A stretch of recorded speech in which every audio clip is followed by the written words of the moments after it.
Hello friends, आज मैं आपके साथ डिस्कस करूंगा मैक्रो इकोनॉमिक्स का स्कोप क्या होता है। तो बहुत इंपॉर्टेंट टॉपिक है, आप अच्छे से करिए इसे, ठीक है। तो स्कोप ऑफ मैक्रो इकोनॉमिक्स का मतलब है कि इसका दायरा क्या है, इसमें क्या क्या चीज़ें आ जाती हैं, हम क्या क्या चीज़ें इसमें स्टडी करते हैं, ठीक है। अब फर्स्ट पॉइंट आ जाता है थ्योरी ऑफ नेशनल इनकम। तो सबसे इंपॉर्टेंट चीज़ जो हम मैक्रो इकोनॉमिक्स में डिस्कस करते हैं और स्टडी करते हैं वो है नेशनल इनकम। इसमें मैंने लिखा है macro economics studies the concept of national income, it's different elements, methods of measurement and social accounting. तो हम मैक्रो इकोनॉमिक्स के अंदर नेशनल इनकम कैसे मेजर की जाती है, इसके कंपोनेंट्स क्या हैं, इसके एलिमेंट्स क्या हैं, कौन कौन से मेथड हैं, कौन कौन सी चीज़ें ऐड करनी है नहीं करनी, इससे नेशनल इनकम निकालने से जीडीपी क्या निकलती है, या फिर जीडीपी निकालने से वेलफेयर के साथ क्या रिलेशन है, नेशनल इनकम को एनएनपी/एफसी कहते हैं या क्या कुछ और कहते हैं, ये सारा कुछ डिस्कस करते हैं। वो मैंने अलग से नेशनल इनकम के कॉन्सेप्ट में आपको डिस्कस किया हुआ है, ठीक है। नेक्स्ट आ जाता है थ्योरी ऑफ एम्प्लॉयमेंट। तो थ्योरी ऑफ एम्प्लॉयमेंट किस चीज़ से रिलेटेड है?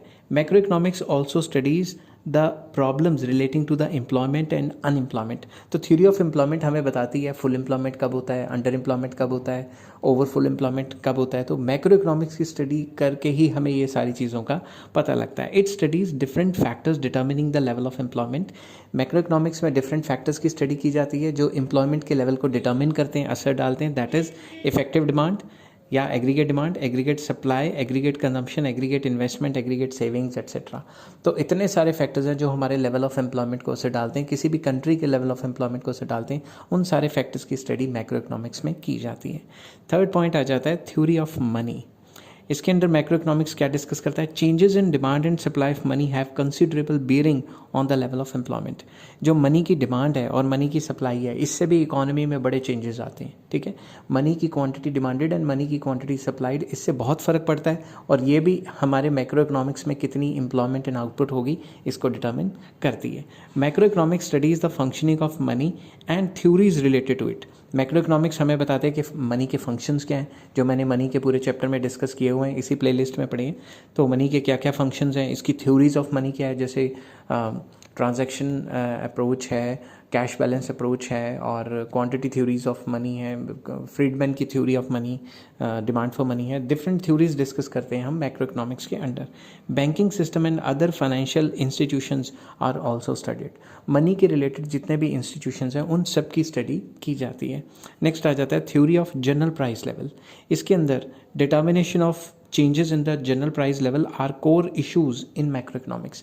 मैक्रो इकोनॉमिक्स में मेन कोर इशू क्या है, मेन मुद्दा क्या है? मेन मुद्दा ये है कि प्राइजेस कैसे चेंज हो रहे हैं, प्राइजेस अप्स एंड डाउन्स कैसे आते हैं मार्केट में बूम रिसेशन वगैरह कैसे आता है, ठीक है। Problems concerning the inflation and deflation are the principal issue involved in this context. Simple words में जितने भी प्राइस लेवल के इशू हैं, लाइक इन्फ्लेशन जिसे कहते हैं प्राइस का बढ़ना, डिफ्लेशन जिसे कहते हैं प्राइसेस का गिरना, इन्फ्लेशन किस टाइम होती है, उसके वजह क्या क्या है, उसके कॉजेज़ क्या हैं, और डिफ्लेशन के क्या क्या कॉजेज़ हैं और इफ़ेक्ट्स क्या हैं, और गवर्नमेंट की क्या क्या पॉलिसीज़ होनी चाहिए, वो सारी मैक्रो इकोनॉमिक्स में हम पढ़ते हैं। तो फिफ्थ आ जाता है इकोनॉमिक ग्रोथ एंड डेवलपमेंट। तो हमारा कंट्री या हमारी इकॉनमी कैसे ग्रो करेगी और कैसे डेवलप करेगी, ग्रोथ एंड डेवलपमेंट में फ़र्क है थोड़ा बहुत।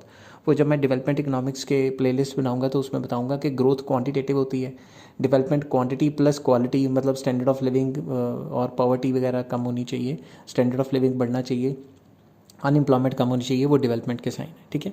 तो study of problems relating to economic growth और increase in per capita real income forms part of macro economics. तो मैक्रो इकोनॉमिक्स का ये भी एक पार्ट है कि हम इकोनॉमिक ग्रोथ की स्टडी करें या वो फैक्टर्स की स्टडी करें जिससे नेशनल पर कैपिटा रियल जीडीपी या पर कैपिटा रियल इनकम हमारी बढ़ सके। पर कैपिटा होता है पर बंदे की इनकम, पर कैपिटा इनकम, ठीक है। Specially it studies the growth problem of under develop economies. तो बेसिकली जितनी भी अंडर डेवलप इकॉनमीज़ हैं उनमें ग्रोथ में क्या क्या प्रॉब्लम है, कौन कौन से फैक्टर्स रिस्पॉन्सिबल हैं और क्या क्या होना चाहिए ताकि वो ग्रोथ एंड डेवलपमेंट हो उनकी स्टडी करते हैं हम मैक्रो इकोनॉमिक्स में। नेक्स्ट आ जाता है बिजनेस साइकिल। बिजनेस साइकिल को ट्रेड साइकिल भी कहा जाता है। तो इसके अंदर क्या होता है, economic activity always show ups and downs, it never shows a steady pattern of change in all time to come. तो बेसिकली आपको पता है इकॉनमी में अप्स एंड डाउन्स तो आते रहते हैं, ऐसा थोड़ी ना कि इकॉनमी स्टेबल ही चलती रहेगी। तो इन अप्स एंड डाउन्स की स्टडी करना, इसके ऊपर भी कई थ्योरीज हैं, ठीक है। This cyclical movement of economy better known as business cycle or trade cycle is major economic issue and an important area of macroeconomic study। तो ये जो मार्केट में अप्स एंड डाउन्स आती रहती हैं लगातार, ये भी मैक्रोइकोनॉमिक्स की एक इम्पॉर्टेंट स्टडी का पार्ट है कि कैसे बूम पीरियड आता है, कैसे रिसेशन आता है, हम कैसे अपनी इकॉनमी को स्टेबलाइज़ करें, ना ही बूम पे रखें ना ही रिसेशन डिप्रेशन में रखें, बीच बिचाले स्टेबलाइज़ करने के लिए कुछ ना कुछ करते रहें। इन सारी चीज़ों से मैक्रोइकोनॉमिक्स डील करता है। नेक्स्ट आ जाता है थ्योरी ऑफ इंटरनेशनल ट्रेड।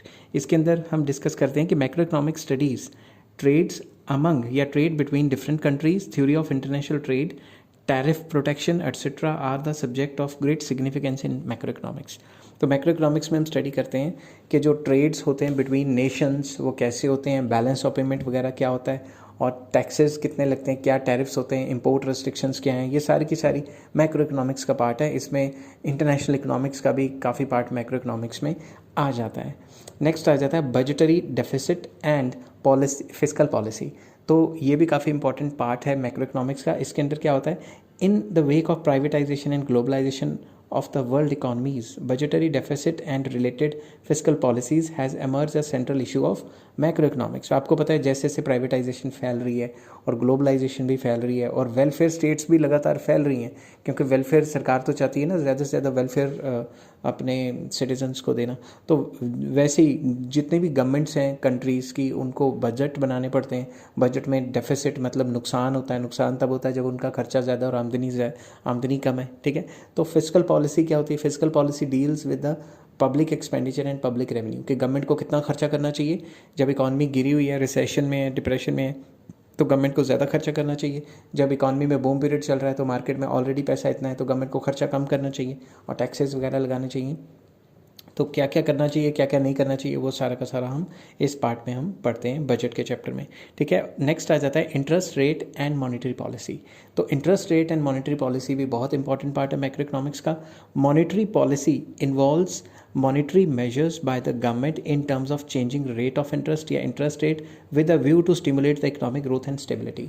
पूरी की पूरी वर्ल्ड इकोनॉमीज़ में कोई भी कंट्री ले लो, गवर्नमेंट क्या करती है, इंटरेस्ट रेट को कंट्रोल करके इकोनॉमिक एक्टिविटी को कंट्रोल करने की कोशिश करती है। फॉर एग्जांपल गवर्नमेंट चाहती है कि मार्केट में ज़्यादा इन्वेस्टमेंट हो तो इंटरेस्ट रेट को गिरा दिया जाता है ताकि बड़े बड़े बिजनेसमैन या कोई भी बिजनेसमैन लोन्स वगैरह लें सस्ते रेटों पे लोन्स लेंगे तो क्या होगा, इन्वेस्टमेंट्स बढ़ेगी। और अगर गवर्नमेंट चाहती है कि मार्केट में बहुत ज़्यादा पैसा आ गया, अब ज़्यादा पैसा आता है तो महंगाई हो जाती है, इन्फ्लेशन हो जाती है, उस पैसे को कम करने के लिए गवर्नमेंट रेट ऑफ इंटरेस्ट बढ़ा देती है और रेट ऑफ इंटरेस्ट बढ़ जाता है तो लोग लोन्स नहीं लेते और उसकी वजह से मार्केट में इन्वेस्टमेंट्स गिर जाती हैं, ठीक है।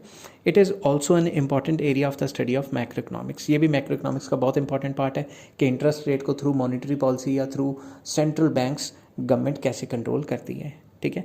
नेक्स्ट वीडियो मैंने बनाई हुई है इंपॉर्टेंस ऑफ मैक्रोइकोनॉमिक्स, वो मैं अगले वीडियो में बनाऊंगा। और अगर आपको ये वीडियो पसंद आई हो तो please like, share and subscribe. इस चैप्टर के सारे लिंक आपको डिस्क्रिप्शन में मिल जाएंगे। Take care, have a nice day.